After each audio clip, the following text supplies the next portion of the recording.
Tuesday, November 25th. The moon leaves Capricorn and enters Aquarius. The energy of Aquarius is one where we wake up our creativity. And if we pair that up with the fact that our inner child is very much awake, this is when your inner child is actually like, let's be magicians, let's be artists, let's, I don't know, skinny dip in a pool or something. So it's kind of like a really strong awakening of this inner child. Mercury retrograde is also really active this day in Scorpio because it creates a conjunction. So, like a link up with Venus in Scorpio. So, as we saw Monday, we're kind of really seeing the things that we are feeling limited by. Like these situations that we have entangled ourselves with that might not be great for us. This can be people, places, things, energies, frequencies, you guys can determine. And the inner child is kind of in steroids because of the fact that Aquarius is very active this day.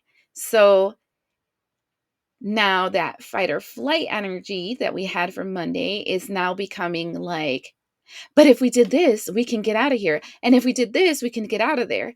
So, and when we pair that up with the wounds of our past with Scorpios, Mercury retrograde, and our desires, obsessive desires, I want it and I want it now of Venus in Scorpio, we are now linking a 2-year-old having a tantrum because it really wants an ice cream store. Ice cream from the store, and it has to be chocolate, even though there is no chocolate.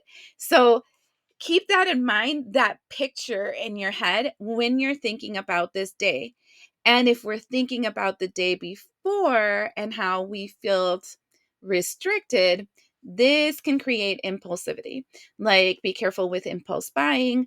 Be careful with saying too much and exploding in your mouth when you shouldn't, or taking actions that are actually going to shoot you in your foot instead of help you move forward. Having boundaries with yourself, self-control, self-limitation. You can acknowledge the inner child by maybe writing down everything it's telling you and the frustrations that you're having. You can vent it out by, I don't know, doing something that you like, kind of like a massage, a date out with some friends. I don't know. You guys have to decide because each one of you guys have different things that you would like.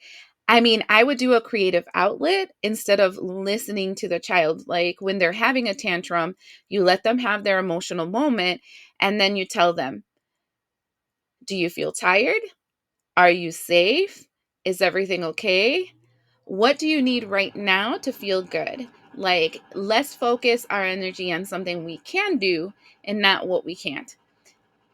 That's just a suggestion, but it'll be easier if you can get your inner child in check, especially on Tuesday.